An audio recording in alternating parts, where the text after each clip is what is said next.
Hello बच्चों, बहुत बहुत स्वागत है हमारे अपने यूट्यूब चैनल चॉक बोर्ड पर। तो बच्चों, ये हमारे क्लास 12 का चैप्टर नंबर फर्स्ट। इस लेक्चर में हम लोग पढ़ने वाले हैं क्लास 12 का सॉल्यूशंस। ये हमारा वन शॉट होने वाला है बच्चों, तो इसमें हम लोग फुल्ली रिवीजन करवाने वाले हैं। तो मैं चाहता हूँ कि आप सभी इस लेक्चर को पूरा लास्ट तक देखें और एक एक चीज़ अच्छे से समझते चलें। चलिए इस लेक्चर को स्टार्ट करते हैं। तो चलिए बच्चों, सॉल्यूशन देख लेते हैं। A solution is a homogeneous mixture of two or more substance whose compositions can be varied within a certain limits। देखिए, सोल्यूशन जो होता है वो हमारा होमोजेनियस मिक्सचर होता है जिसमें कि दो से अधिक कंपोनेंट्स को जब हम लोग एक दूसरे में मिक्स करते हैं तो उसे हम लोग सोल्यूशन कहते हैं। क्लियर हो गया? अब देखिए, ए component which is present in largest quantity is called solvent. अगर हमारे सॉल्यूशन में जो लार्जेस्ट क्वांटिटी में प्रेजेंट होता है उसको हम लोग सॉल्वेंट कहते हैं, और the component present in smallest quantity is known as solute. अगर हमारे सॉल्यूशन में जो स्मॉलेस्ट अमाउंट में प्रेजेंट होता है उसको हम लोग सॉल्यूट कहते हैं। क्लियर हो गया बच्चों? अब देखिए, एक चीज और बता दूं यहाँ पर आपको। देखिए बच्चों, अगर जैसे हमने एक सॉल्यूशन बनाया 100 ग्राम, जिसमें कि हमारा 40 ग्राम का शुगर ले लेते हैं, 60 ग्राम बच्चों हमारा वाटर हो गया। तो इसमें बच्चों हमको ये बताना है कौन सा सॉल्यूट है और कौन सा सॉल्वेंट। सबसे इजी, तो ये बच्चों हमारा जो 40 ग्राम है ये हमारा हो जाएगा सॉल्यूट, और जो 60 ग्राम है ये हो जाएगा हमारा सॉल्वेंट। और एक बात और बच्चों, अगर जैसे आपको 50% शुगर गिवन है और 50% वाटर गिवन है तो कंफ्यूज नहीं होना है। दोनों में से किसी को भी आप लोग सॉल्यूट ले सकते हैं, किसी को भी सॉल्वेंट ले सकते हैं। क्लियर हो गया? चलिए आगे बढ़ते हैं। अब देखिए बच्चों, method for expressing the concentration of solutions, unit of concentration. The concentration of solution में be defined as the amount of solute present in the given quantity. इसमें सिंपल ये कह रहा है कि हमारे सॉल्यूशन में जो कंसंट्रेशन है उसको the amount of solute present in a given quantity, मतलब कितने कंसंट्रेशन ऑफ में हमारा जो अमाउंट ऑफ सॉल्यूट है वो प्रेजेंट है, यही बताया जा रहा है हमारे कंसंट्रेशन ऑफ सॉल्यूशन में। क्लियर हो गया? अब देखते हैं मास परसेंटेज और volume percentage. The mass percentage of component in a given solution is the mass of component पर 100 ग्राम ऑफ द सॉल्यूशंस। इसमें देखिए बच्चों, सिंपल बोल रहा है हमारा 100 ग्राम का जो सॉल्यूशंस है उसमें जो हमने मिक्स किया गया है मास परसेंटेज वो निकालना है। तो इस पे डेफिनेशन नहीं पूछा जाएगा आपको एग्जाम में, बस आपको न्यूमेरिकल्स मिल सकते हैं अच्छे खासे लगाने के लिए एग्जाम में। तो चलिए इसको देख लेते हैं। Mass percentage of components, mass of component in solutions upon total mass of solutions. Mass component of solution का मतलब ये होता है बच्चों कि जो हमारे सॉल्यूशंस में मास प्रेजेंट है, एज ए सॉल्यूट और सॉल्वेंट ले सकते हैं, कोई भी हो सकता है। तो जो हमारा मास प्रेजेंट है सॉल्यूट का और टोटल मास ऑफ सॉल्यूशन, जो टोटल मास ऑफ सॉल्यूशन वो लेंगे, इनटू में 100 करेंगे तो हमारा मास परसेंटेज यहाँ पर बच्चों आ जाएगा। क्लियर? अब यहाँ देखिए, if WA is the mass of components A and WB is the mass of component B in a solutions, then mass percentage A। अब देखिए बच्चों, अगर WA जो है वो mass of components of A given है, WB हमारा mass of components of B given है, तो ये हमारे दो सॉल्यूशन बन जा रहे हैं। मतलब WA और प्लस WB जब करेंगे बच्चों तभी तो हमारा सॉल्यूशन बनेगा। क्लियर? तो यही बता रहा है कि यह जो WA है ये हमारा mass of components of A है, WB is a mass of components of B। A कोई भी सॉल्यूट हो सकता है या सॉल्वेंट हो सकता है, B भी यहाँ पर हमारा कोई सॉल्यूट सॉल्वेंट हो सकता है। क्लियर? तो देखिए, अगर जैसे अब हमको यहाँ पर निकालना होता मास परसेंटेज ऑफ B। अब यहाँ पर बच्चों अगर हमको मास परसेंटेज ऑफ B निकालना होता तो WB अपॉन में WA प्लस WB इंटू में 100 ये कर देते तो हमारा मास परसेंटेज ऑफ B भी निकल जाता। क्लियर हो गया आप लोगों को? चलिए आगे बढ़ते हैं। अब देखिए बच्चों, जो हमारा नेक्स्ट टॉपिक है volume percentage. The volume percentage is defined as the volume of components per 100 gram parts by volume of solutions. इसमें ये कह रहा है बच्चों कि हमारा 100 ग्राम ऑफ वॉल्यूम में जो ऐड किया गया है सॉल्यूट और सॉल्वेंट उसका कंपोनेंट। तो वॉल्यूम परसेंटेज ऑफ ए जैसे अगर हमको निकालना हुआ तो volume of A upon volume of A plus volume of B into में 100, ऐसे हमारा वॉल्यूम परसेंटेज ऑफ ए निकल जाएगा। क्लियर हो गया? ऐसे ही अगर हमको वॉल्यूम परसेंटेज ऑफ बी यहाँ पर अगर बच्चों जैसे निकालना होता, यहाँ पर अगर हमको बी निकालना होता तो इस ए की जगह पे हम यहाँ पर पुट कर देते B, volume of B upon में volume of A plus volume of B into में 100, तो वॉल्यूम परसेंटेज ऑफ बी भी हमारा निकल जाता। क्लियर। अब यहाँ देखिए पार्ट्स पर मिलियन, ये समझ लेते हैं। When a solute is present in very minute amount, the concentration is expressed in parts per million abbreviated as ppm। देखिए इसमें बोल रहा है कि अगर हमारे सॉल्यूशंस में जब सॉल्यूट एकदम माइन्यूट अमाउंट में प्रेजेंट होगा, मतलब बहुत कम अमाउंट्स में अगर हमारे सॉल्यूशन में जब सॉल्यूट प्रेजेंट है, तो हम लोग इसके कंसंट्रेशन को एक्सप्रेस करने के लिए पीपीएम का यूज करते हैं। पीपीएम का मतलब पार्ट्स पर मिलियन। क्लियर। अब इसका फॉर्मूला देख लेते हैं बच्चों। यहाँ देखिए PPM of A is equal to mass of components of A upon में total mass of solution into 10⁻⁶। ये हमारा फॉर्मूला बन जाता है। क्लियर हो गया। अब यहाँ देखिए मोलैरिटी ऑफ सॉल्यूशन समझ लेते हैं बच्चों। ये टॉपिक इंपॉर्टेंट है बच्चों, मैं पहले ही आपको बता दे रहा हूँ और पिछले लेक्चर में भी आपको बताया था। तो इस टॉपिक को अच्छे से समझ लीजिए, इस पे न्यूमेरिकल्स आते ही आते हैं एग्जाम में, आना ही आना है, फिक्स है ये। इसका डेफिनेशन भी अच्छे से समझ लीजिए। देखिए बोल क्या रहा है, molarity of solution is defined as the numbers of moles of solute dissolve per litre of the solution it is present as capital M. देखिए इसमें कह रहा है मोलैरिटी ऑफ सॉल्यूशन जो है उसको हम लोग इस प्रकार डिफाइन करते हैं, उसमें जो numbers of moles of solute होता है वो हमारा प्रेजेंट होता है 1 लीटर ऑफ सॉल्यूशन से। क्लियर। तो इसी को हम लोग मोलैरिटी ऑफ सॉल्यूशन कहते हैं। या तो 1 लीटर ऑफ सॉल्यूशन ले सकते हैं, या तो वो हमारे सोल्यूट पे डिपेंड कर रहा है, मतलब कितने ज़्यादा अमाउंट्स ऑफ सोल्यूट हम लोग ले रहे हैं उतना ज़्यादा अमाउंट्स ऑफ तो हम लोग सॉल्वेंट भी बढ़ाएंगे ना। जैसे अगर हमने यहाँ पर 40% शुगर लिया तो हमें 60% तक H2O भी तो लेना होगा इसको डिसॉल्व करवाने के लिए। क्लियर हो गया। अब चलते हैं आगे। अब यहाँ देख लीजिए पहले बच्चों कि इसका जो फॉर्मूला है moles of solute upon volume of solution in litre. Clear. अब यहाँ देखिए ये हमको दिया है कैपिटल एम से, इसको हम लोग डिनोट करते हैं। याद रखिएगा बच्चों, कैपिटल एम से हम लोग मोलैरिटी ऑफ सॉल्यूशन को डिनोट करते हैं। ये बहुत काम देने वाला है आगे। चलिए आगे देखते हैं। इसकी यूनिट देखिए बच्चों, the unit of molarity are moles per litre. Moles per litre होता है इसकी unit, moles per litre. Moles per cubic decimetre भी होता है, ये भी एक यूनिट है। क्लियर बच्चों। चलिए अब यहाँ देखिए molarity of solution. Molality of solution is defined as the numbers of moles of solute dissolved in per kg of solvent or solutions। देखिए इसमें ये सिंपल बोल रहा है कि कोई solutions में जो numbers of moles of solute present है वो हमारे per kg of solvent में present है। मतलब हम लोग जैसे यहाँ पर 40 ग्राम शुगर लिए तो यहाँ पर 60 ग्राम में कुछ सॉल्वेंट भी ले सकते हैं। क्लियर हो गया। तो वही बोल रहा है। इसका देखिए जो फॉर्मूला मोलैलिटी का moles of solute upon mass of solvent in KG. एक बात और बच्चों, अगर जैसे हमको मास ऑफ सॉल्वेंट क्वेश्चंस में ध्यान से पढ़िएगा, अगर जैसे मास ऑफ सॉल्वेंट जो होगा वो हमको अगर ग्राम में गिवन होगा तो पहले उसको हम लोग केजी में कन्वर्ट करेंगे। केजी में कन्वर्ट करने का मतलब कि अगर ये जैसे यहाँ पर के नहीं गिवन होता तो इसमें हम लोग 1000 से मल्टीप्लाई कर देते हैं। क्लियर हो गया। और वैसे ही यहाँ भी पीछे यहाँ देखिए मोलैरिटी ऑफ सॉल्यूशन में भी यही, अगर जैसे लीटर में है, लीटर में नहीं दिया रहता है, ml में दिया रहता है, मिलीलीटर में, तब इसमें हम लोग 1000 से भी मल्टीप्लाई कर देते हैं। क्लियर हो गया आप लोगों को।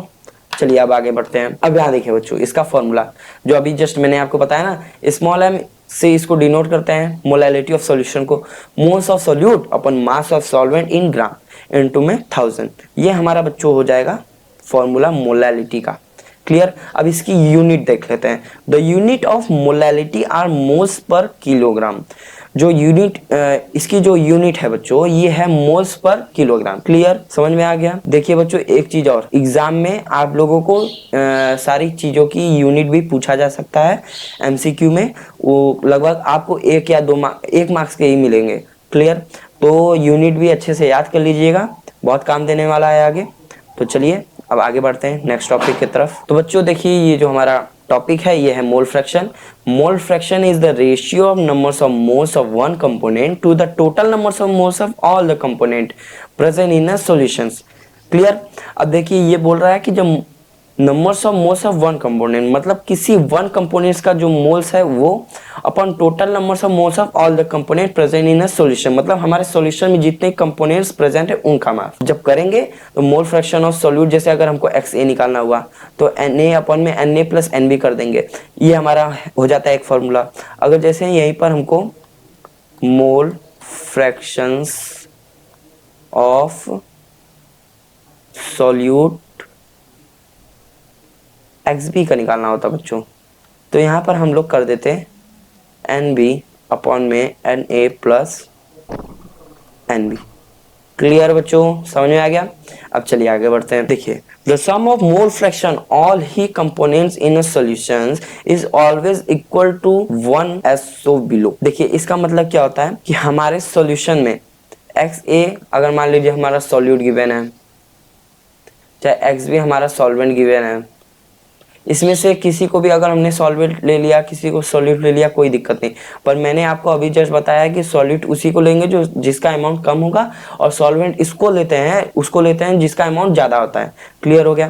तो जैसे अगर मैंने इसको सॉल्यूट और इसको सॉल्वेंट मान लिया, तो यहाँ पर ये हमारा फॉर्मूला बन जा रहा है, ये Na अपॉन में Na प्लस NB अपॉन में प्लस NB अपॉन में Na plus NB is equal to 1। इसका सॉल्यूशन हमारा 1 के इक्वल हो जाएगा। मतलब कि अगर जैसे 40 ग्राम हमारा ये 40 ग्राम शुगर प्लस 60 ग्राम क्या हो जाएगा, वाटर। क्लियर बच्चों। तो ये हमारा 1 लीटर के इक्वल हुआ। तो यही बोल रहा है कि ये हमारा 1 के इक्वल होता है। सॉल्यूट और सॉल्वेंट को जो प्लस करते हैं तो उसका जो सॉल्यूशन बनता है वो 1 के इक्वल होता है। क्लियर। चलिए अब आगे बढ़ते हैं। अब देखिए बच्चों, ये बहुत इंपॉर्टेंट टॉपिक है हमारा, solubility of substance the maximum amount of solute. यहाँ पर बच्चों, यहाँ पर सॉल्यूट होगा, तो यहाँ देखिए the solubility of substance the maximum amount of solute which can dissolve in specific amount of solvent is known as solubility. Clear. अब इसमें ये बोल रहा है कि अगर जब मैक्सिमम अमाउंट ऑफ सॉल्यूट को हम लोग डिसॉल्व कर रहे हैं एक स्पेसिफिक अमाउंट ऑफ सॉल्वेंट में, तो उसको हम लोग सॉल्युबिलिटी कहते हैं। क्लियर हो गया। और एट अ फिक्स टेम्परेचर, मतलब किसी एक फिक्स टेम्परेचर पे या गिवन टेम्परेचर पे। क्लियर। अब यहाँ देखिए the of the substance depend upon, मतलब ये किस पे डिपेंड करते हैं, ये देख लीजिए। द नेचर ऑफ सॉल्यूट, पहला तो नेचर ऑफ सॉल्यूट पे डिपेंड करेगा, दूसरा नेचर ऑफ सॉल्वेंट पे डिपेंड करते हैं, तीसरा टेम्परेचर पे डिपेंड करते हैं, और चौथा प्रेशर पे डिपेंड करते हैं। ये बच्चों बहुत इंपॉर्टेंट है हमारे लिए। क्लियर। ये हमसे एग्जाम में पूछा जा सकता है, एग्जाम्पल में, और MCQ में भी इसका आ सकता है क्वेश्चंस। अच्छे से समझ लीजिए। क्लियर। अब चलिए आगे बढ़ते हैं। तो बच्चों यहाँ देखिए dissolutions, when a solid solute is added to a solvent the solute dissolve because it particles go into the liquid and its concentration in the solution increase. This process is known as dissolutions. देखिए इसमें क्या बोल रहा है कि जो solid solute को हम लोग ऐड करेंगे सॉल्वेंट में, तो the solute dissolve because it's particles go into liquid. मतलब कह रहा है कि जो सॉल्यूट को जब हम लोग डिसॉल्व करेंगे तो उसके जो पार्टिकल्स हैं वो जब लिक्विड में जाएंगे तो कंसंट्रेशन ऑफ सॉल्यूशन जो होगा वो हमारा इंक्रीज करेगा। क्लियर। तो उसी को हम लोग डिसोल्यूशंस कहेंगे। क्लियर हो गया। अब देखिए some solute particles in solutions collide with the solid solute particles and get precipitate out. देखिए इसमें बोल रहा है कि जो सॉल्यूट के पार्टिकल्स हमारे जो सॉल्यूशन में जब कोलाइड होना स्टार्ट कर देंगे सॉलिड सॉल्यूट के पार्टिकल के साथ, तो प्रिसिपिटेट फॉर्म में हो जाएगा। क्लियर हो गया। अब देखिए इस प्रोसेस को हम लोग क्रिस्टलाइजेशन कहते हैं। क्लियर। अब चलिए बच्चों आगे बढ़ते हैं। अब देखिए हमारा जो next topic saturated solution, the amount of solid that dissolve in 100 gram of solvent at the given temperature to form a saturated solutions। इसमें देखिए बच्चों ये बोल रहा है कि जो amount of solid है that dissolve in 100 gram, मतलब कि कोई सॉलिड या सॉल्यूट ले सकते हैं, उसको जब हम लोग डिसॉल्व करते हैं 100 ग्राम ऑफ सॉल्वेंट में किसी एक गिवन टेम्परेचर पे, तो उसको हम लोग सैचुरेटेड सॉल्यूशन कहते हैं। क्लियर। अब चलिए आगे बढ़ते हैं। यहाँ देखिए unsaturated solution, A solution in which more solute can be dissolved at the same temperature is called saturated solutions। Clear. अब देखिए सॉल्यूशन में जब जो सॉल्यूट होता है जब उसको हम लोग डिसॉल्व करते हैं किसी फिक्स टेम्परेचर पे, उसको अनसैचुरेटेड सॉल्यूशन कहते हैं। क्लियर हो गया। चलिए अब देख लेते हैं factor affecting the solubility of solid in a liquid. The solubility of solid in a liquid in generally depend upon following factor. Following factor पे डिपेंड करता है, nature of solute and the solvent and temperature. Clear हो गया बच्चों। ये भी अच्छे से याद कर लीजिएगा, ये भी बहुत इंपॉर्टेंट है। चलिए आगे बढ़ते हैं। तो बच्चों ये देखिए जो हमारा नेक्स्ट टॉपिक है, the pressure has almost insignificant effect of solubility of solute in liquid. तो इसमें बोल रहा है बच्चों nature of solute and solvent, every solid does not dissolve in given liquid. मतलब कि हमारे जितने भी सॉलिड है हर एक गिवन क्वांटिटी ऑफ लिक्विड में वो डिसॉल्व नहीं हो पाते हैं। क्लियर? कुछ भी ले सकते हैं उसमें एग्जांपल में, जैसे सैंड लिए, सैंड हमारा एक सॉलिड है, उसको हम लोग अगर लिक्विड में डिसॉल्व करें तो क्या वो हो पाएगा? नहीं हो पाता है। अगर उसी जगह हमने शुगर लिया और वाटर लिया, दोनों को मिक्स किया तो वो डिसॉल्व हो जा रहे हैं। क्लियर? अब देखिए इफेक्ट ऑफ टेम्परेचर, सॉल्युबिलिटी पे हमारा टेम्परेचर का क्या इफेक्ट पड़ता है। द सॉल्युबिलिटी में बी इंक्रीज और decrease with increase in temperature. Solubility जो होता है बच्चों वो इंक्रीज और डिक्रीज करता है हमारे टेम्परेचर को इंक्रीज डिक्रीज करने से। मतलब कि जब हम लोग टेम्परेचर को इंक्रीज करते हैं तो सॉल्युबिलिटी हमारी इंक्रीज करेगी, और जब टेम्परेचर को डिक्रीज करेंगे तो सॉल्युबिलिटी भी हमारी डिक्रीज करती है। क्लियर हो गया? अब देखिए we absorb 3 types of trend in behaviours of different solute. हमने 3 तरीके के बिहेवियर्स इसमें देखे हैं। अब देखिए कौन कौन से। We observe 3 types of trend in the behavior of different solutes. The solubility of solute increase with increasing temperature. Clear? मतलब जो solubility of solute है वो कब increase करेगा? जब हम लोग उसमें temperature को increase करेंगे। Clear हो गया? The solubility of most substance such as sodium nitrate, ammonia cut start। तो बच्चों यहाँ देखिए the solubility of solute increase with increase in temperature। The solubility of most substance such as sodium nitrate, ammonium chloride, potassium chloride, silver nitrate, potassium iodide, ये सारे examples जो given है बच्चों, इन सारे सब्सटेंस का जो सॉल्युबिलिटी होगा वो हमारा इंक्रीज करेगा टेम्परेचर को इंक्रीज करने से। इतना क्लियर हो गया? अगर ये क्यों होता है? ये डिसोल्यूशंस के कारण होता है। Dissolution process for the substance is endothermic, और इस प्रोसेस को भी हम लोग एंडोथर्मिक प्रोसेस भी कहते हैं। क्लियर? जैसे यहाँ देखिए एग्जांपल, सॉल्यूट है, solute plus solvent plus heat दिए तो सॉल्यूशन बन गया। क्लियर? अब जैसे यहाँ पर एज अ शुगर भी ले सकते हैं, शुगर लिया यहाँ पर H2O लिया, अब इन दोनों को ऐड करने के बाद इसको हीट दे दिया तो ये हमारा सॉल्यूशन में कन्वर्ट हो गया। क्लियर हो गया बच्चों? समझ में आ गया? चलिए अब आगे बढ़ते हैं। अब देखिए बच्चों जो हमारा नेक्स्ट टॉपिक है, the solubility of solid decrease with increase in temperature. अब देखिए the solubility of some substance like lithium sulfate, cadmium sulfate, some calcium salt and organic acid, sodium carbonate monohydrate, clear, etc. decrease with rise in temperature. This is because their dissolution process is exothermic. इनकी जो solubility होती है वो decrease करती है temperature बढ़ाने पे। उसमें क्या था कि हम लोग टेम्परेचर बढ़ा रहे थे तो उनकी solubility increase कर रही थी, और इस एग्जाम्पल में हम लोग टेम्परेचर को बढ़ा रहे हैं तो solubility हमारी डिक्रीज कर रही है। क्लियर? तो अब देखिए यहाँ पर एग्जांपल, जैसे सॉल्यूट प्लस सॉल्वेंट किया तो सॉल्यूशन, अब सॉल्यूशन बनने के बाद इसमें हम लोग हीट दे रहे हैं। क्लियर? तब वो हमारा डिक्रीज करने लग रहा है। समझ रहे हो? अगर हमारा सॉल्यूशन बन के तैयार है, सॉल्यूशन में जब हम लोग हीट दे रहे हैं तो उसकी जो सॉल्युबिलिटी है वो डिक्रीज करने लग रही है। मतलब जैसे अगर शुगर प्लस वाटर है, शुगर प्लस वाटर को हम लोग सोल्यूशन बना दिया मिक्स करके, फिर उसको जब हम लोग हीट देने लगते हैं तो उसका अमाउंट कम होने लगेगा, उसकी सॉल्युबिलिटी कम होने लगेगी। वही इसमें बता रहा है। और उसमें क्या था कि हम सॉल्यूशन बनाते टाइम ही उसको हीट प्रोवाइड कर रहे थे, तो वो क्या हो रहा था, एक तरीके से पूरी तरीके से उसमें मिक्स हो जा रहा था। क्लियर? तो उसमें हमारी जो सॉल्युबिलिटी थी वो इंक्रीज कर जा रही थी। समझ में आ गया? अब देखिए आगे चलते हैं। The solubility show irregular behaviour with increase in temperature. अब सॉल्युबिलिटी क्यों इरेगुलर बिहेवियर शो करता है वो उसकी बात कर लेते हैं टेम्परेचर बढ़ाने पे। Clear? For the same substance the solubility behaviour is not regular. किसी भी सेम सब्सटेंस के लिए जो सॉल्युबिलिटी की जो बिहेवियर होती है वो रेगुलर नहीं होती है। The solubility of sodium sulphate increase up to certain temperature and then decrease at the temperature is the further rise. देखिए इसमें सिंपल बता रहा है कि अगर जो सॉल्युबिलिटी होगी, अगर जैसे सोडियम सल्फेट है उसकी सॉल्युबिलिटी इंक्रीज की टेम्परेचर बढ़ाने पे। क्लियर? और फिर एक समय आया कि फिर किसी दूसरे टेम्परेचर जब हमने उसको प्रोवाइड किया तो उसकी जो सॉल्युबिलिटी होगी वो डिक्रीज करने लगी। तो वही इसमें बता रहा है जो solubility show irregular behaviour with increase in temperature. Clear? मतलब हर एक टेम्परेचर, अलग अलग टेम्परेचर पे इसकी सॉल्युबिलिटी डिक्रीज हो रही है और इंक्रीज की जा रही है। क्लियर बच्चों? चलिए अब आगे बढ़ते हैं। तो बच्चों यहाँ देखिए इफेक्ट ऑफ प्रेशर, इसमें हमको क्या बताया जा रहा है, the effect of pressure on solubility of solid in liquid is generally very small और insignificant।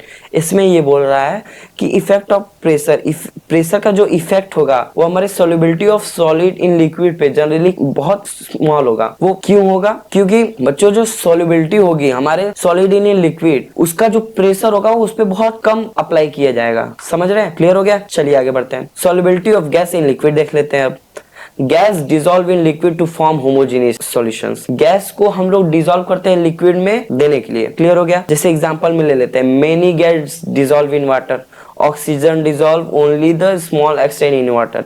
होमोजेनियस सॉल्यूशंस को ऑक्सीजन को हम लोग बहुत कम अमाउंट्स ऑफ वाटर में, मतलब लो अमाउंट ऑफ वाटर में डिजोल्व कर सकते हैं। ये सारी चीजें हैं। क्लियर हो गया? तो बच्चों एसटीपी देख लेते हैं। एसटीपी जो होता है बच्चों वो होता है हमारा STP, standard temperature pressure. Clear? Volume of the gas that can dissolve in fix volume of the liquid to form the saturated solutions as a given temperature. देखिए इसमें सिंपल बोल रहा है कि जो वॉल्यूम ऑफ द गैस, मतलब volume of gas जो होगा वो उसको जब हम लोग डिसॉल्व करेंगे वॉल्यूम ऑफ द लिक्विड में सैचुरेटेड सॉल्यूशन को फाइंड करने के लिए किसी भी गिवन टेम्परेचर पे, तो उसको एसटीपी कहेंगे, स्टैंडर्ड टेम्परेचर प्रेशर।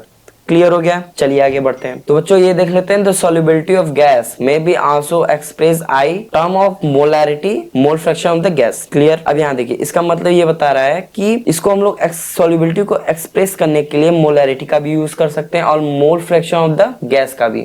क्लियर हो गया? अब यहाँ देखिए, factor affecting the solubility of gas in liquid. Solubility of gas in liquid पे क्या फैक्टर अफेक्टिंग हो रहा है? Clear? The solubility of gas in gas may be also express in term of molarity और mole fraction of the gas.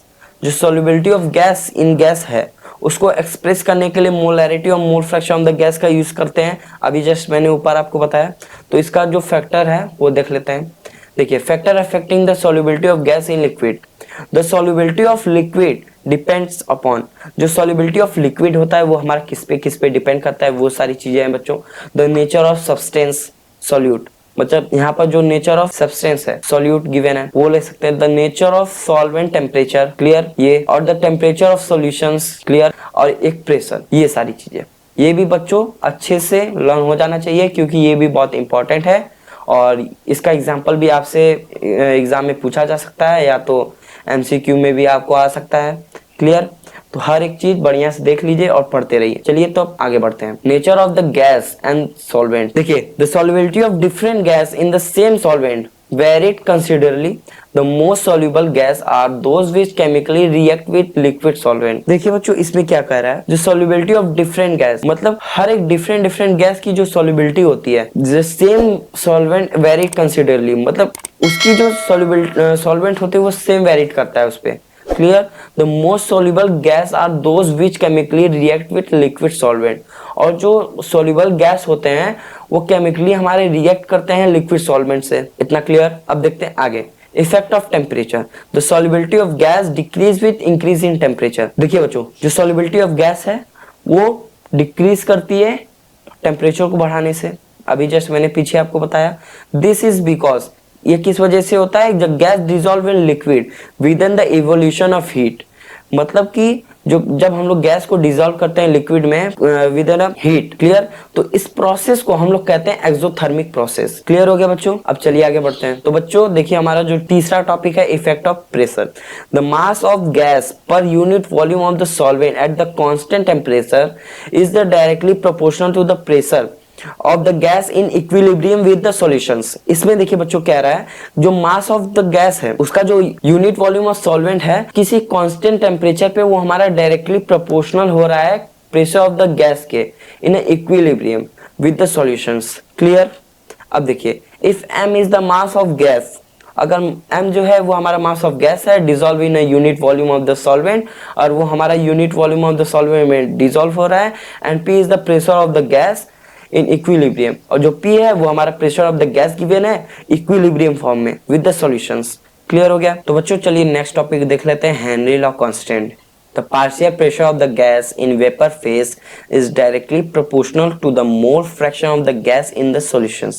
देखिए इसमें बोल रहा है the partial pressure of the gas in vapor phase is directly proportional to mole fraction of gas in a solutions. मतलब कि जो partial pressure of the gas है वेपर फेज में वो हमारा डायरेक्टली प्रोपोर्शनल है mole fraction of the gas के हमारे सॉल्यूशंस में, उसको हम लोग हेनरी लॉ कांस्टेंट कहते हैं। क्लियर हो गया। अब यहाँ देख लेते हैं द यूनिट ऑफ के एच विल बी एटीएम और बार। के एच की जो यूनिट होती है वो एटीएम होती है बच्चों, या तो बार ले सकते हैं। अब यहाँ पर बच्चों ये जो के एच है ये के एच को ही हम लोग डिनोट करते हैं हेनरी लॉ, हेनरीज लॉ के से ही हम लोग हेनरीज लॉ कांस्टेंट को डिनोट करते हैं। क्लियर हो गया। अब पी, यहाँ पर जो बच्चों पी है ये हमारा पार्शियल प्रेशर है। Partial pressure is equal to K H into में एम, ये हमारा फॉर्मूला बन जाता है। या तो फिर P is equal to K H into में एक्स, ये x जो है ये है मोल फ्रैक्शन। क्लियर हो गया, समझ में आ गया। अब चलिए आगे बढ़ते हैं। तो बच्चों हम लोग यहाँ पर limitation of Henry law constant देख लेते हैं। It has been observed that Henry law if it's valid, ये वैलिड करता है नहीं। क्लियर। Pressure is low at the higher pressure the loop become less accurate and the proportionality constant show considerably deviations। देखिए इसमें ये बोल रहा है जो प्रेशर होगा हमारा बहुत लो होगा किसी हाई प्रेशर पे, मतलब अगर हम लोग जैसे माउंटेन पे चढ़ रहे हैं, बहुत ज़्यादा ऊंचाई पे जाने के बाद वहाँ क्या होता है प्रेशर लो हो जाता है, ऑक्सीजन की कमी हो जाती है। तो किस वजह से होती है ये सारी चीज़ें इसमें बताया जा रहा है। क्लियर। अब the temperature is not too low, इसमें द टेम्परेचर है वो लो नहीं होता है। The gas is not highly soluble, जो गैस है वो हाईली सोल्यूबल नहीं होता है। The gas neither react chemically with the solvent nor dissociations और एसोसिएशन सॉल्वेंट। इसमें बोल रहा है बच्चों gas neither react chemically, gas chemically react नहीं करता है, जो सॉल्वेंट होता है वो ना ही डिसोसिएट होता है ना ही एसोसिएट हो सकता है। अब चलिए आगे बढ़ते हैं। तो इसमें एप्लीकेशन जो गिवन है बच्चों, इसमें ये बताया जा रहा है कि जैसे हमने सोडा वाटर है, सोडा वाटर देखिए किसी भी पेप्सी के बॉटल के ले लीजिए, उसको हम लोग प्रेशराइज करते हैं CO2 गैस से, वो हमारा पहला एप्लीकेशन हो जाता है। दूसरा, अभी जस्ट मैंने आपको बताया कि हाई माउंटेन पे जाने के बाद वहाँ पर ऑक्सीजन की चाहे और सारी चीज़ों की वहाँ पर कमी हो जाती है। क्लियर। तीसरा, जैसे अगर हम बाइक है, साइकिल है, उसमें जो जंग लगती है उन सारी चीज़ों कैसे होती है वाटर से और प्रेशर वोशर से, ये सारी चीज़ें होती हैं। क्लियर। अब next vapour pressure of liquid solution. Vapour pressure of liquid देख लेते हैं। Vapour pressure of liquid, the pressure exert by the vapour above the liquid surface is equilibrium with the liquid at a given temperature is called vapour pressure. इसमें बच्चों ये बोल रहा है the pressure exert bye vapour, जो vapour के द्वारा pressure exert किया जा रहा है इन a liquid surface in equilibrium. Clear. और जो लिक्विड सरफेस है वो हमारा इक्विलिब्रियम में है। Liquid at the given temperature is called vapour pressure. और जो लिक्विड है किसी गिवन टेम्परेचर पे वो क्या हो रहा है हमारा प्रेशर एक्सर्ट कर रहा है, तो उसको हम लोग वेपर प्रेशर कर रहे हैं। क्लियर। अब इसका factor on the which vapour pressure of liquid depend, यहाँ देखना है कि वेपर प्रेशर ऑफ लिक्विड जो होता है वो किस पे डिपेंड करता है। द नेचर ऑफ लिक्विड पे डिपेंड करेगा, टेम्परेचर पे डिपेंड करेगा। क्लियर। अब चलिए आगे बढ़ते हैं। देखिए vapour pressure of liquid solutions and solutions. तो बच्चों नेक्स्ट टॉपिक देख लेते हैं routes law for volatile solute. At a given temperature for a solution of volatile liquid, the partial vapor pressure of each component in the solution is equal to the product of vapor pressure of each component and its mole fraction। इसमें देखिए बच्चों ये बोल रहा है जो vapour pressure of each components है वो हमारा डायरेक्टली प्रोपोर्शनल होता है mole fraction of solute. Mole fraction of solute या मोल फ्रैक्शन ऑफ सॉल्वेंट किसी को भी ले सकते हैं। क्लियर। अब चलिए आगे बढ़ते हैं। तो बच्चों इसका एक्सप्लेनेशन देख लेते हैं। PA is directly proportional to XA, PB is directly proportional to XB। अब यहाँ देखिए बच्चों XA और XB क्या है। XA जो है बच्चों mole fractions of solvent given है। क्लियर। और यहाँ पर जो XB है बच्चों ये हमारा mole fractions of solute. Clear हो गया। PA partial vapour pressure of components of A, partial vapour pressure of components of B, इसको ले लेंगे। Clear. PA partial vapour pressures of components of A और ये कंपोनेंट्स ऑफ बी। क्लियर हो गया बच्चों, समझ में आ गया। अब देखिए, अब इन दोनों इक्वेशंस को जब हम लोग एक दूसरे में ऐड करते हैं तो P T is equal to P not of A X A plus P not of B X B. अब बच्चों आप लोग कहेंगे कि ये नॉट क्यों लगाया गया है, तो ये जो बच्चों नॉट लगाते हैं ये हमारा partial vapour pressure of pure components of A होता है। जब नॉट लग जाता है तब वो प्योर बन जाता है। क्लियर, तो ये हम लोग प्योर कंपोनेंट्स के लिए यूज करते हैं। तो partial vapour pressure of pure components of A और partial vapour pressure of pure components of B. Clear हो गया। अब चलिए आगे बढ़ते हैं बच्चों। अब यहाँ देख, तो बच्चों यहाँ देख लेते हैं, total vapour pressure of solutions can be related to mole fraction of any one components. इसमें ये बोल रहा है बच्चों कि जो total vapour over the solution, मतलब सॉल्यूशन का जो टोटल वेपर है रिलेटेड है वो हमारे मोल फ्रैक्शन ऑफ किसी भी एक कंपोनेंट्स के, ये इसमें बताया जा रहा है। और दूसरा, the total vapour of the solutions varied linearly within the mole fraction of components B because PA and PB are constant। इसमें ये बोल रहा है बच्चों कि जो वेपर प्रेशर ऑफ सॉल्यूशंस है वो हमारा वेरी कर रहा है किसी मोल फ्रैक्शन ऑफ कंपोनेंट्स B से, क्यों वो वेरी कर रहा है क्योंकि उसमें जो PA और PB है वो हमारा दोनों कांस्टेंट है। क्लियर, तो इसलिए जो वेपर प्रेशर ऑफ सॉल्यूशंस है वो हमारा वेरी कर रहा है कि mole fraction of components of B के साथ। तीसरा देख लेते हैं बच्चों, depending on the vapour of the components A and B total vapour pressures of pure components and its mole fractions. इसमें ये बोल रहा है बच्चों कि जो vapour pressure of components of A and B है, total vapour pressure of pure component जो होंगे वो हमारे मोल फ्रैक्शन पे डिपेंड कर रहे हैं। क्लियर, अब चलिए आगे बढ़ते हैं। तो बच्चों ग्राफ ऑफ वेपर प्रेशर देख लेते हैं यहाँ पर।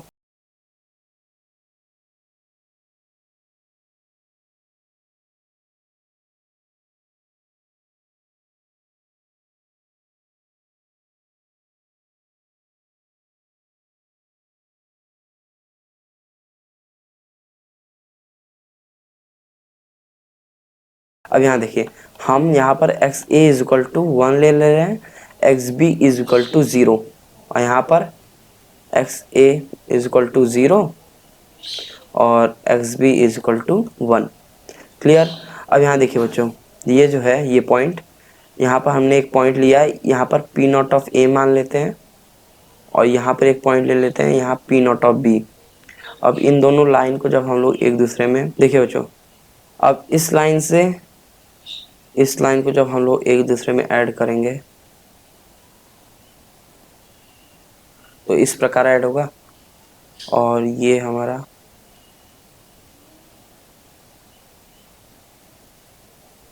रफली बना दे रहा हूँ, बस आप लोग समझ लीजिए, आप ही लोग के लिए है ये सब। अब ये देखिए बच्चों, ये जो line P not of A to P not of B गई है, ये बच्चों हमारा है total vapour pressure of the solutions. Clear, ये हमारा total vapour pressure of the solution हो जा रहा है। और ये बच्चों देखिए, ये जो लाइन है ये हमारा पार्शियल प्रेशर, ये हमारा पार्शियल प्रेशर का है ऑफ बी, ये partial vapour pressure of B है बच्चों। और ये जो लाइन है ये हमारा है partial vapour pressure of A. Clear. और इस साइड वाली लाइन जो है बच्चों, ये इसको हम लेंगे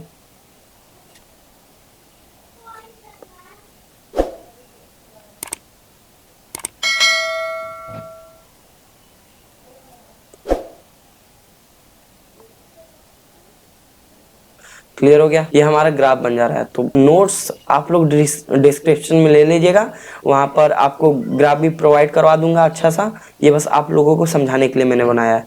क्लियर हो गया, चलिए अब आगे बढ़ते हैं। अब यहाँ देखिए बच्चों, vapour pressure of the solutions of solid in liquid. The vapour pressure of solutions in found to be less than that of the pure solvent.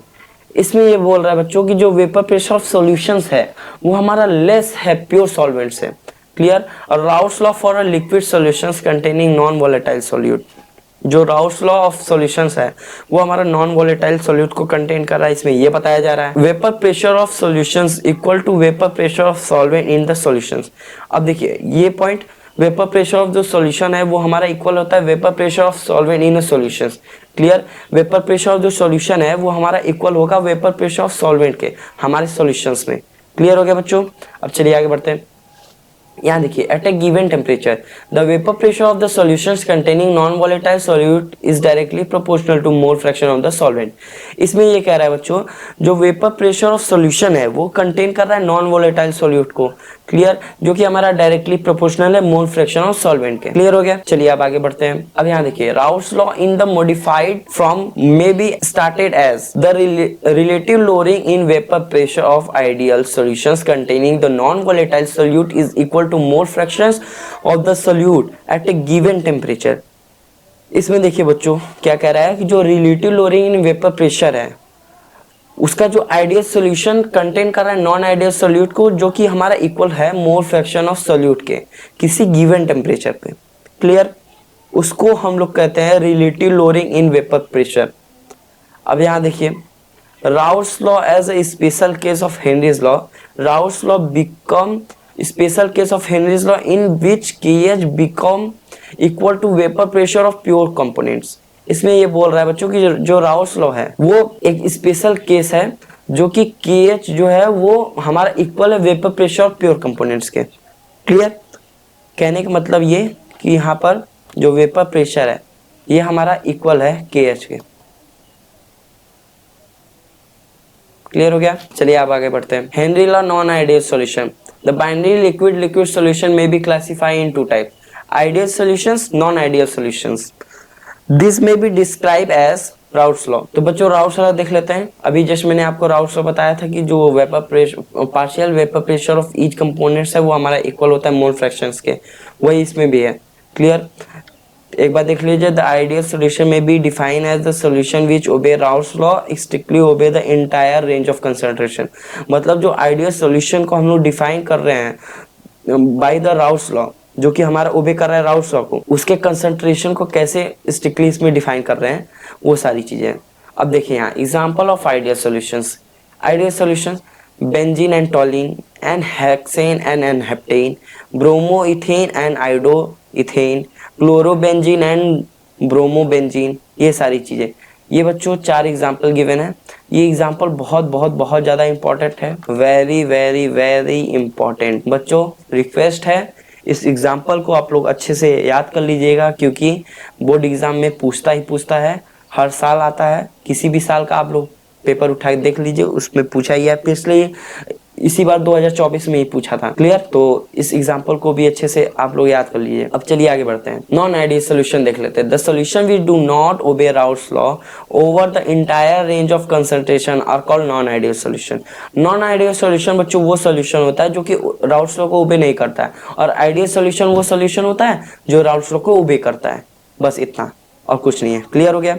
अब देखिए PA is not equal to P not A and XA। PA is not equal to P,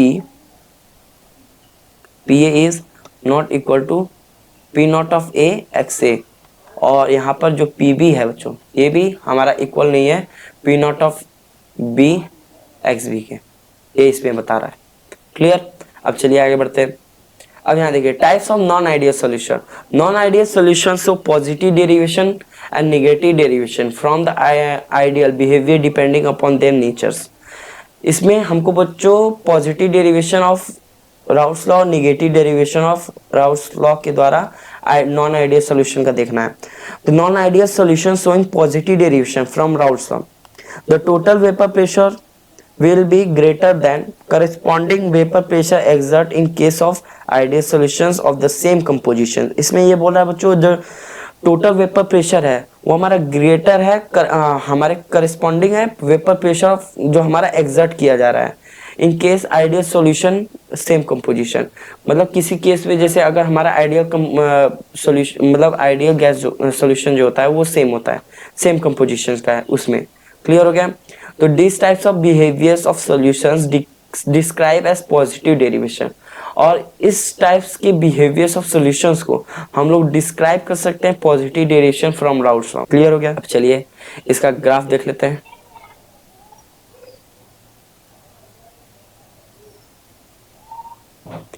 ये देखिए, मैंने एक यहाँ पर point लिया, एक पॉइंट मैंने यहाँ पर ले लिया। क्लियर? अब इन दोनों पॉइंट्स को आपस में मर्ज कर देते हैं। क्लियर? अब ये देखिए,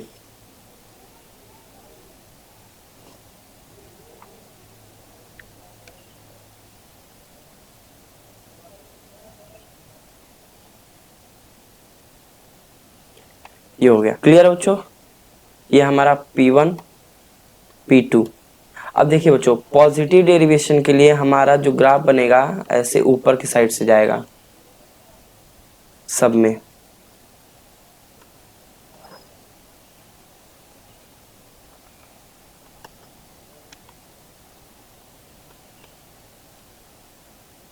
इस side P not of A, P not of B, X A is equal to 1, और यहाँ पर X B is equal to बच्चों 0, यहाँ पर X A is equal to 1, अरे 0, और X B is equal to 1 लेंगे। क्लियर हो गया? ये है हमारा ग्राफ पॉजिटिव डेरिवेशन। क्लियर? अब चलिए आगे बढ़ते हैं। यहाँ देखिए, P A is less than P not of A X A and P B is less than P not of B X B। इसमें ये बोल रहा है बच्चों कि जो हमारा P A है वो हमारा लेस है, less than P not of A X A से, और P B जो है वो भी हमारा क्या है, लेस है P not of B X B से। क्लियर? यही चीज है दोनों। क्लियर हो गया? अब यहाँ देखिए, P is equal to P A plus P B is always greater than P not of A X A and P not of B X B। इसमें बच्चों ये बोल रहा है कि जो हमारा P A plus P B है ये हमारे दोनों के दोनों ग्रेटर हैं P not of A X A से plus P not of B X B से। क्लियर हो गया? अब यहाँ देखिए, example of solution showing positive derivation, ethyl alcohol and cyclohexane. इसमें देखिए बच्चों एक example, ethyl alcohol and cyclohexane, acetone and carbon disulphate, benzene and acetone भी हो जा रहा है बच्चों, carbon tetrachloride and chloroform, acetone, ethyl alcohol and water. ये सारी एग्जांपल हैं इसके। क्लियर? इस एग्जांपल को भी अच्छे से देख लीजिएगा, याद कर लीजिएगा, बहुत काम देने वाला है। अब यहाँ देखिए, non ideal solution showing negative derivation from Raoult's law, total vapour pressure become less than corresponding vapour pressure exert in case of ideal solution. इसमें ये बोल रहा है बच्चों की जो टोटल वेपर प्रेशर है वो हमारा लेस है और कॉरेस्पॉन्डिंग हमारे वेपर प्रेशर जो कि एग्जर्ट हो रहा है in case of ideal solutions. Clear? और जिसको हम लोग negative derivation from Raoult's law कहेंगे। अब इसका हम लोग ग्राफ देख लेते हैं। चलिए अब यहाँ देखिए, ग्राफ वर्क बच्चों पूछा तो जाएगा नहीं, फिर भी देख लीजिए, आपको कंपटीशन में काम दे सकता है। यहाँ से एक ऐसे लाइन गई है, ये भी लाइन ऐसे आई है,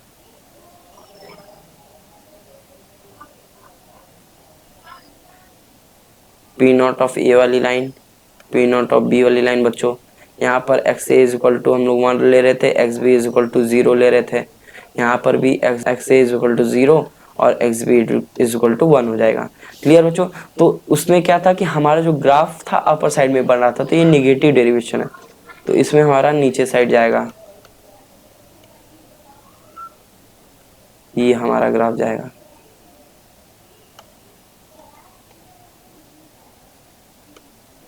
देखिए, क्लियर?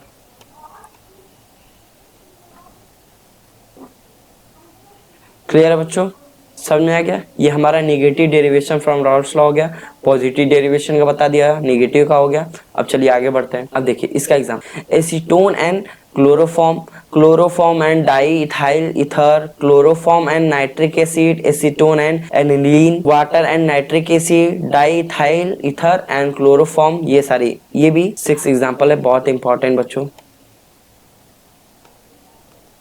जिसको अच्छे से आप लोगों को लर्न करना है। ये भी बहुत इंपॉर्टेंट है, एग्जाम में पूछा जा सकता है। जो जो बच्चों इंपॉर्टेंट कहा जा रहा है उसको अच्छे से देख लीजिएगा, क्योंकि बोर्ड एग्जाम में वो पूछा ही जाने वाला है। तो एजियोट्रॉपिक और constant boiling mixture. Azeotrophs boiling mixture, the solution liquid mixture which boil at the constant temperature and the can distill under change in composition are called azeotrophs और azeotropic mixture।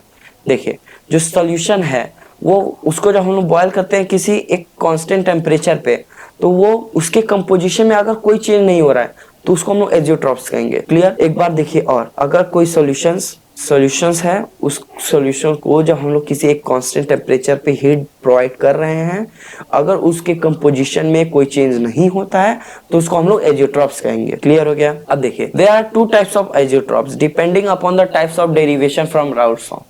दो तरीके के एजियोट्रॉप्स हैं जो कि Raoult's law पे depend कर रहे हैं। देखिए कौन कौन से। Minimum boiling azeotropes, maximum boiling azeotropes. The solutions acquire the property of boiling at constant temperature remaining unchanged in composition.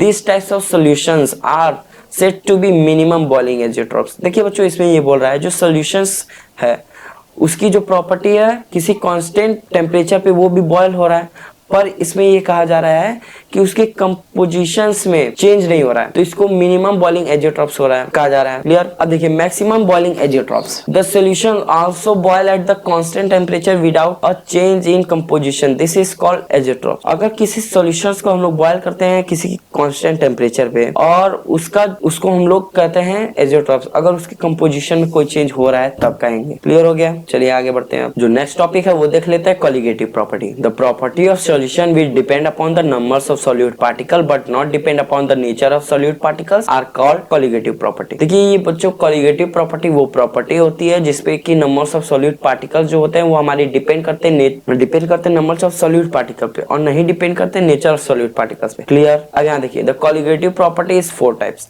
Colligative property 4 types के होते हैं। Relative lowering in vapour pressure, elevation in boiling points, depression in freezing point, osmotic pressure. ये सारी चीजें तो बच्चों, ये हमारी 4 टॉपिक बहुत इंपॉर्टेंट है। इस पे भी क्वेश्चंस आना ही आना है, हर एक कंपलसरी है, और इस पे एक एक क्वेश्चन एनसीईआरटी के जरूर लगाइएगा। तो चलिए अब आगे बढ़ते हैं। देखिए, relative lowering in vapour pressure. Relative lowering पहले समझ लेते हैं। When a non volatile solute is dissolve in solvent, अगर किसी नॉन वोलेटाइल सोल्यूट को हम लोग जब सॉल्वेंट में डिसॉल्व कर रहे हैं तो वेपर प्रेशर ऑफ सॉल्यूशन जो होगा वो हमारा लेस हो जाएगा प्योर सॉल्वेंट से, जिसको हम लोग रिलेटिव लोअरिंग कहेंगे। क्लियर? अब आरएलवीपी देख लेते हैं। आरएलवीपी का मतलब होता है relative lowering in vapour pressure. Clear? The relative lowering in vapor pressure of the solutions containing non-volatile solute is equal to the mole fraction of solute at a given temperature। देखिए इसमें ये सिंपल बोला है कि जो relative lowering in vapor pressure है of solutions वो contain कर रहा है नॉन वोलेटाइल सोल्यूट को, जो कि इक्वल है हमारे मोल फ्रैक्शन ऑफ सोल्यूट पे किसी एक गिवन टेम्परेचर पे। क्लियर हो गया? चलिए अब आगे बढ़ते हैं। तो बच्चों यहाँ पर अब हम लोग इसका फॉर्मूला देख लेते हैं। The expression for RLVP, relative lowering in vapour pressure. तो इसका जो फॉर्मूला है P not of A minus P S upon P not of A is equal to X B. Clear हो गया बच्चों? यहाँ देखिए, पी नॉट ऑफ ए जो है pure component of A, P not of B pure component of B, और ये हमारा सॉल्यूशन है, vapour pressure of solutions. Clear? तो अब जब यहाँ पर एक्स बी को हम लोग ओपन करेंगे तो एन बी अपॉन में N A plus N B हो जाएगा। क्लियर हो गया बच्चों? ये हमारा फॉर्मूला बन जाता है relative lowering in vapour pressure का। क्लियर? चलिए अब आगे बढ़ते हैं। नेक्स्ट टॉपिक जो है हमारा एलिवेशन इन बॉइलिंग पॉइंट्स देख लेते हैं। एलिवेशन इन बॉइलिंग पॉइंट्स को पहले जान लीजिए कि इसको हम लोग डिनोट करते हैं टीबी से। अब यहाँ देखिए, the boiling points of liquid is that temperature at which its boiling points become equal to pressure. जो बॉइलिंग पॉइंट्स ऑफ लिक्विड है किसी एक टेम्परेचर पे जो उसका बॉइलिंग पॉइंट है वो हमारा इक्वल हो जाएगा प्रेशर पे। Clear? The boiling points of solutions always higher than boiling points of pure solvent। और जो boiling points of solution है वो हमारा higher होता है boiling points of pure solvent से। In a solution is prepared। ठीक है, जो हमने solution prepared किया है उसमें जो solutions की जो boiling points है वो pure boiling point से higher हो जाती है। क्लियर? अब यहाँ देखिए इसका explanation, इसका जो फॉर्मूला होगा बच्चों, delta T B is equal to T not B minus T B. ये प्योर कंपोनेंट्स के लिए है, ये सॉल्यूशंस के लिए है। क्लियर? अब ये देखिए, डेल्टा टीबी जो होता है ये हमारा डायरेक्टली प्रोपोर्शनल होता है स्मॉल एम मोलैलिटी। तो delta TB is equal to हम लोग यहाँ पर के बी इंटू में यम ले सकते हैं। के बी जो है बच्चों ये हमारा K B molar elevation constant, molar elevations constant, clear हो गया। इसको हम लोग मोलर एलिवेशन कांस्टेंट कहेंगे। और जब बच्चों यहाँ पर हम लोग m को ओपन करेंगे तो डब्ल्यू बी इंटू में 1000 अपॉन में एम बी इंटू में डब्ल्यू ए। अब ये जो है बच्चों डब्ल्यू ए जो होता है मास ऑफ सोल्यूट, और W B molar mass of solute, और डब्ल्यू ए जो है वो molar mass of solvent, mass of solvent. Clear हो गया, समझ में आ गया। ये देखिए, और यहाँ पर डेल्टा टीबी ये हमारा फॉर्मूला हो जाता है एलिवेशन इन बॉइलिंग पॉइंट्स का। क्लियर हो गया बच्चों। चलिए अब आगे बढ़ते हैं। तो बच्चों यहाँ पर नेक्स्ट टॉपिक देख लेते हैं अपना, डिप्रेशन इन फ्रीजिंग पॉइंट। तो देखिए बच्चों, the freezing point of substance is that temperature at which vapour pressure of substance in its liquid phase is equal to its vapour phase is solid phase. When non-volatile solute is added to a solvent, the freezing point of solutions is always the lower as depression of freezing point of solutions. देखिए इसमें simple बोल रहा है कि किसी एक fix temperature पे जो हमारा vapour pressure of liquid phase होता है वो हमारा कन्वर्ट हो जाता है vapour pressure of solid phase में। क्लियर, तो उसको हम लोग डिप्रेशन इन फ्रीजिंग पॉइंट कहते हैं। अब इसको हम लोग डिनोट करते हैं टीएफ से, टीएफ से इसको डिनोट किया जाता है। तो अब यहाँ पर TF is equal to TF minus T not F, ये एक फॉर्मूला बन जा रहा है बच्चों। अब यहाँ पर TF जो है वो हमारा डायरेक्टली प्रोपोर्शनल है स्मॉल एम के मोलैलिटी जिसको बोलते हैं। तो यहाँ देखिए TF is equal to KB into में यम हो सकता है। अब इसको हम लोग बोलेंगे बच्चों मोलर डिप्रेशन कांस्टेंट। KB जो है मोलर डिप्रेशंस कांस्टेंट है। क्लियर हो गया। अब यहां देखिए TF is equal to KB into में WB इंटू में 1000 अपॉन में MB इंटू में WA।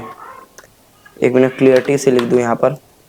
इसका जो फॉर्मूला मेन बनेगा बच्चों, delta TF is equal to KF into में WB इंटू में 1000 अपॉन में MA इंटू में WA। क्लियर हो गया, ये हमारा फॉर्मूला बन जाएगा डिप्रेशन इन फ्रीजिंग पॉइंट का। क्लियर, चलिए अब आगे बढ़ते हैं। अब यहाँ देखिए बच्चों, KB is molar depression constant and have a unit kg पर मोल।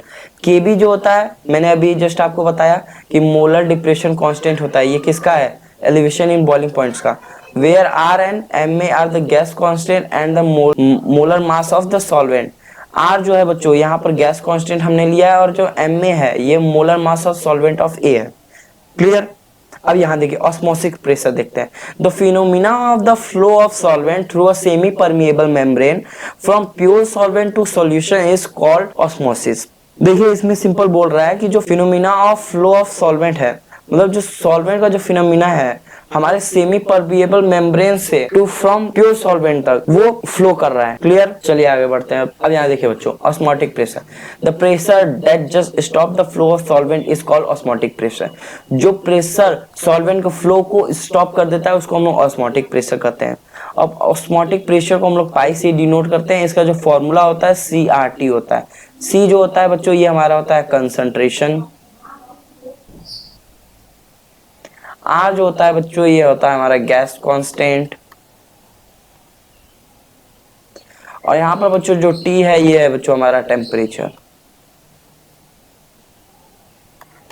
क्लियर, समझ में आ गया। अब चलिए आगे बढ़ते हैं। अब यहाँ देखिए isotonic solution, the solution have the same osmotic pressure at the same temperature are called isotonic solutions. किसी भी सॉल्यूशंस में अगर ऑस्मोटिक प्रेशर सेम हो और एट अ सेम टेम्परेचर तो उसको हम लोग आइसोटोनिक सॉल्यूशंस कहेंगे। क्लियर हो गया। अब एबनॉर्मल मोलर मास देख लेते हैं। For substance undergoing association and dissociation it the solution molecules mass determined from the colligative property is different from exported value.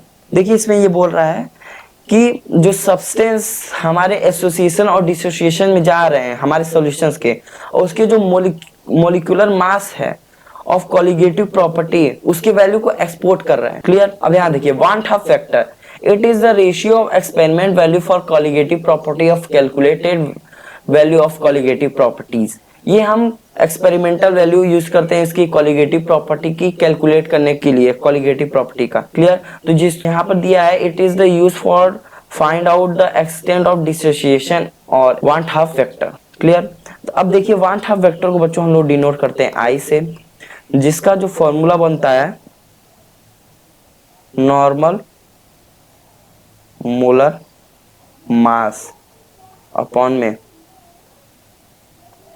Abnormal molar mass. Clear हो गया बच्चों, समझ में आ गया। तो बच्चों आज का हमारा लेक्चर होता है यहीं समाप्त। अगर वीडियो अच्छी लगे तो वीडियो को लाइक करिए, चैनल को सब्सक्राइब करिए और अपने दोस्तों में जरूर शेयर करिए। अपने साथ साथ अपने दोस्तों का भी भला करिए। तो मिलते हैं अगले लेक्चर में, तब तक के लिए बाय।